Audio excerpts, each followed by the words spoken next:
بسم اللہ الرحمن الرحیم۔ میرے چینل پر خوش آمدید۔ کہانی کا آغاز کرتے ہیں۔ اسکول کی گھنٹی بجی، ٹن ٹن ٹن۔ چھٹی ہو گئی اور چھوٹے بڑے بچے کلاسوں سے اس طرح نکلے جس طرح گرمیوں میں چونٹیاں زمین سے ابل کر باہر آ جاتی ہیں۔ وہ جب تک اسکول کی عمارت کے اندر رہے تب تک بیگی بلی بنے رہے، اور اسکول کی عمارت سے باہر آتے ہی وہ شیر ہو گئے۔ دینگا مستی کرنے لگے، ایک دوسرے کے پیچھے بھاگنے لگے۔ آس پاس کوئی آئس کریم والا، کوئی گولا گنڈا والا، کوئی شربت والا تھا۔ اسی بھیڑ بھاڑ میں وہ گاڑیاں بھی کھڑی تھی جن میں بیٹھ کر انہیں گھر جانا تھا۔ کچھ گاڑیاں گھروں سے آئی تھی اور کچھ گاڑیاں وہ تھیں جو آم درفت کا ماہانہ کلایا لے رہی تھیں۔ اس ہنگامے میں وہاں ایک فقیر پہنچا۔ اس کے دونوں پیر گھٹنوں کے پاس سے کٹے ہوئے تھے۔ وہ لکڑی کے ایک تختے پر بیٹھا تھا جس پر 4 چال لگے تھے۔ اس کے دونوں ہاتھوں میں لکڑی کے بلاک تھے۔ وہ ان کی مدد سے تختے کو چلاتا تھا۔ حامد کو شرارت سوچی۔ وہ اس کے پاس گیا اور بولا، لنگڑ دین پیسے کے 3، جوتے کھاؤ 3.5۔ لنگڑا فقیر غصہ ہوا اور اسے مارنے کے لیے لپکا۔ حامد اس کو منہ چڑھاتا ہوا بھاگا۔ پیچھے سے سر کلیم آ رہے تھے۔ انہوں نے دور سے حامد کی شرارت دیکھی تو اسے آواز دی، حامد یہاں آؤ۔ استاد کی آواز سن کر حامد کی سیٹی گم ہو گئی۔ وہ من ہی من میں جلتو جلالتو پڑھتا ہوا سر کے پاس آیا۔ سر کلیم نے اس کا کان پکڑا اور کہا، تم نے اس بیچارے فقیر کا مذاق اڑایا، کتنی بری بات ہے۔ وہ بھی تمہاری طرح ایک انسان ہے، اللہ تعالیٰ کا بندہ ہے، مصیبت کا مارا ہے، پتہ نہیں وہ کیوں اور کیسے اپاہج ہوا۔ اس کا مذاق اڑانا اچھا نہیں۔ اللہ تعالیٰ کے بندوں سے پیار کرو گے تو اللہ تعالیٰ تم سے پیار کرے گا، اللہ تعالیٰ کے بندوں سے نفرت کرو گے تو اللہ تعالیٰ تم سے نفرت کرے گا، اور اسی طرح اگر اللہ تعالیٰ کے بندوں کا مذاق اڑاؤ گے تو اللہ تعالیٰ تمہارا مذاق اڑائے گا۔ جاؤ اس سے معافی مانگو، شاباش، جاؤ جلدی جاؤ۔ حامد ندامت کے ساتھ فقیر کے پاس آیا اور بولا، بابا میں نے آپ کا دل دکھایا، مجھے معاف کر دیں۔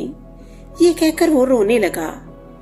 فقیر مسکرایا اور بولا، جاؤ بیٹا جاؤ، میں نے تمہیں معاف کر دیا، لیکن یاد رکھو آج کے بعد کسی اپاہج اور مزدور پر ہنسنا نہیں۔ کسی کے دل سے آہ نکلی تو اللہ تعالیٰ تم سے ناراض ہو جائے گا۔ جاؤ تم اب گھر جاؤ، ماں باپ تمہارا انتظار کر رہے ہوں گے۔ حامد کا دل ہلکا ہوا۔ وہ آنسو پوچھتا ہوا سر کے پاس آیا اور بولا، سر آپ بھی مجھے معاف کر دیں، میں آپ سے وعدہ کرتا ہوں آئندہ کسی غریب کا دل نہیں دکھاؤں گا۔ سر کلیم نے محبت اور شفقت سے اس کے سر پر ہاتھ رکھا، اس کی پیٹھ کو تپتپایا اور بولے، اچھے بچے اسی طرح بڑوں کا کہنا مانتے ہیں، جاؤ اب گھر چلے جاؤ۔ اتنے میں گاڑی کا ہارن بجا اور حامد نے دوڑ لگائی اور گاڑی میں جا بیٹھا۔ حامد شریر ضرور تھا، ہوشیار و ذہین بھی تھا۔ وہ 5ویں میں پڑھتا تھا۔ سر کلیم اس کے کلاس ٹیچر تھے۔ دوسرے دن وہ کلاس میں بیٹھا تھا۔ سر جماعت کے کمرے میں داخل ہوئے۔ سب بچے السلام علیکم کہتے ہوئے کھڑے ہو گئے۔ سر کلیم نے جواب دیا، وعلیکم السلام، بیٹھ جائیے۔ سب بچے بیٹھ گئے۔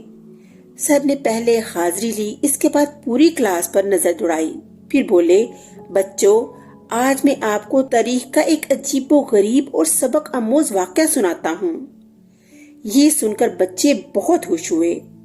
سب بچوں نے سر کلیم کی طرف کان لگا دیے۔ انہوں نے اپنی بات شروع کرتے ہوئے کہا، یہ ان دنوں کی بات ہے جب ہندوستان اور پاکستان ایک ہی ملک تھے۔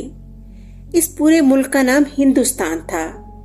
میں جس دور کی بات کر رہا ہوں اس زمانے میں بہادر شاہ ظفر دہلی کا بادشاہ تھا اور مغل خاندان کا آخری چشم و چراغ تھا۔ اس کے دور حکومت میں مغلیہ سلطنت سکڑ کر لال قلعے کی 4 دیواری کے اندر تک محدود ہو کر رہ گئی تھی۔ ظاہر میں بہادر شاہ ظفر پورے ہندوستان کا بادشاہ تھا، مگر اصل معنوں میں پورے ہندوستان پر انگریز سرکار کا راج تھا۔ بہادر شاہ ظفر بادشاہ ہوتے ہوئے بھی انگریزوں کا اعلیٰ کار تھا۔ وہ جو چاہتے اور جیسا کہتے وہ وہی کرتا۔ گرمی کا موسم تھا۔ دہلی سے باہر لال قلعے سے دور 3 مغل شہزادے جنگل کے ویرانے میں شکار کرتے پھر رہے تھے۔ ان کے ہاتھوں میں بندوقوں کی بجائے غلیلیں تھیں۔ درختوں کی ٹہنیوں پر پتوں کی چھاؤں میں بیٹھی ہوئی چڑیوں اور فاختاؤں کا شکار کر رہے تھے۔ اتنے میں ایک فقیر وہاں نکلا۔ اس نے دیکھا کہ 3 لڑکے غلیل سے ننھی منی چڑیوں کو مار رہے ہیں۔ ان کا لباس اور رکھ رکھاؤ دیکھ کر معلوم ہو رہا تھا کہ وہ بادشاہ زادے ہیں۔ وہ لڑکوں کے پاس آیا۔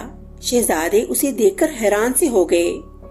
فقیر ان کے سامنے پہنچ کر ہاتھ باندھ کر ادب سے کھڑا ہوا اور بولا، اے شہزادو، بے زبان پرندوں نے آپ کا کیا بگاڑا ہے؟ آپ ان کی جان کے دشمن بنے ہیں۔ جس طرح ہماری جان ہے اس طرح ان کی بھی جان ہے۔ ان تینوں شہزادوں میں سے ایک کا نام مرزا نصیر الملک تھا۔ فقیر کی نصیحت والی باتیں سن کر وہ غصے سے آگ بگولا ہو گیا اور بولا، ارے تم کون ہوتے ہو ہمیں نصیحت کرنے والے؟ تم تو 2 ٹکے کے آدمی ہو، بھیک منگے، اور چلے ہو ہمیں سمجھانے۔ پہلی اپنی اوقات دیکھو پھر زبان کھولو۔ ہم شکار کھیل رہے ہیں، کوئی گناہ کا کام نہیں کر رہے۔ فقیر نے شہزادے کو سمجھاتے ہوئے کہا، بے شک آپ کے سامنے میری کیا حیثیت، مگر آدمی مال و دولت سے نہیں عقل سے بڑا بنتا ہے۔ جس کے پاس عقل ہے، جو سوجھ بوجھ سے کام لیتا ہے، دنیا میں اسی کی وقت ہے۔ جو عقل سے سوجھ بوجھ سے کام نہیں لیتا، ہاں اس کے پاس کتنی ہی دولت کیوں نہ ہو، دنیا میں اس کی کوئی وقت نہیں ہوتی۔ میں شکار کھیلنے سے منع نہیں کرتا، مگر ایسا شکار کرے کہ ایک کی جان جائے اور 5-10 جانوں کا پیٹ تو بھر جائے۔ آپ تو ان ننھی منی چڑیوں اور فاختوں کا شکار کر رہے ہیں، تب بھی ایک جان کا پیٹ نہیں بھرے گا۔ فقیر کی باتوں نے جلتی پر تیل کا کام کیا۔ مرزا نصیر الملک کا پارا ہائی ہو گیا۔ وہ غصے سے لال پیلا ہوا اور غلیل سے ایک پتھر فقیر کے گھٹنوں پر اس زور سے مارا کہ اس کے منہ سے دل دہلا دینے والی چیخ نکلی۔ وہ زمین پر منہ کے بل گرا۔ تینوں شہزادے گھوڑوں کی پیٹھ پر بیٹھتے ہی یہ جا وہ جا۔ فقیر نے کراہتے ہوئے کہا، ہائے ظالم، تم نے میری ٹانگ توڑ دی، اللہ تعالیٰ بھی اسی طرح تمہاری ٹانگ توڑ دے اور تم بھی زمین پر گھسیٹتے ہوئے چلو۔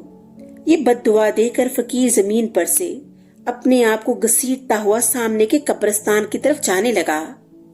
بات آئی گئی ہو گئی، دہلی میں خونی انقلاب آ گیا۔ اس خونی انقلاب میں مغلیہ سلطنت اور اس کا تخت و تاج، اس کی شان و شوکت، عزت و ناموس سب کچھ بہہ گیا۔ کل تک جو بادشاہ زادے تھے وہ فقیر بن گئے۔ کل تک جو دوسروں کی جانوں سے کھیلتے تھے، ان کی جانوں کے لالے پڑ گئے۔ عالی شان محلوں میں رہنے والوں کو سر چھپانے کے لیے چھت نہ ملتی تھی۔ سونے چاندی کے برتنوں میں کھانے والوں کو مٹی کے برتن بھی میسر نہ تھے۔ مرزا نصیر الملک کا وہی حال ہوا۔ وہ بہادر شاہ ظفر کا پوتا تھا۔ اس کی خدمت میں ہر وقت نوکر چاکر ہاتھ باندھے کھڑے رہتے تھے۔ اب وہ ایک سوداگر کے گھر کا نوکر تھا۔ وہ کچھ دنوں تک نوکری کرتا رہا، جب وہاں دل نہ لگا تو دوسری نوکری کر لی۔ اس طرح کئی سال بیت گئے۔ ایک دن دہلی کے بازار میں لوگوں نے دیکھا کہ ایک فقیر، جس کے چہرے بشرے سے لگتا تھا کہ اس کا تعلق مغل خاندان سے رہا ہے، گھسیٹتا ہوا چل رہا تھا۔ فالج کی شدید بیماری کی وجہ سے اس کے دونوں پیر بیکار ہو گئے تھے۔ وہ چلنے پھرنے سے معذور ہو گیا تھا۔ وہ ہاتھوں کو زمین پر ٹیک ٹیک کر اپنے آپ کو اس طرح گھسیٹتا جس طرح کل شہزادوں کو نصیحت کرنے والا فقیر اپنے آپ کو گھسیٹ رہا تھا۔ لوگ رحم کھا کر، ترس کھا کر اس کی جولی میں کچھ نہ کچھ ڈال دیتے۔ حامد، سر کلیم نے حامد کو خاص طور سے مخاطب کرتے ہوئے کہا، میں نے آج یہ واقعہ تم سب کو اس لیے سنایا کہ تم لوگ یاد رکھو کہ کسی اپاہج یا مزدور کا مذاق مت اڑانا، اس کا دل مت دکھانا۔ اگر اس کے دل سے ہاں نکلی تو یاد رکھو وہ ہائیں 7 آسمانوں کو چیرتی ہوئی عرش سے جا ٹکرائیں گی۔ پھر اس کا نتیجہ کیا ہوگا؟ وہی جو اس مغل شہزادے کا ہوا، جس نے غلیل سے ایک فقیر کی ٹانگ توڑ دی، اور اس کی بد دعا سے وہ بھی چلنے پھرنے سے معذور ہو گیا اور امیر سے غریب ہو گیا۔ ابھی سر کلیم نے اپنی بات پوری نہ کی تھی کہ پیریڈ ختم ہونے کی گھنٹی بجی۔ پیارے بچوں، آج کی بات گرہ میں باندھ لو، دوسرے پیریڈ میں آ کر ہوم ورک چیک کروں گا۔ یہ کہتے ہوئے سر کلیم جماعت کے کمرے سے باہر نکل گئے اور لڑکے گہری سوچ میں ڈوب گئے۔ وہ اس وقت چونکے جب دوسرے استاد کلاس میں داخل ہو رہے تھے۔ ہمیں کسی غریب اور معذور شخص کا مذاق نہیں اڑانا چاہیے، اس طرح اللہ تعالیٰ ناراض ہوتا ہے۔ اس طرح کہانی کا اختتام ہو گیا۔ اگلی کہانی کے ساتھ پھر ملیں گے، تب تک کے لیے اللہ حافظ۔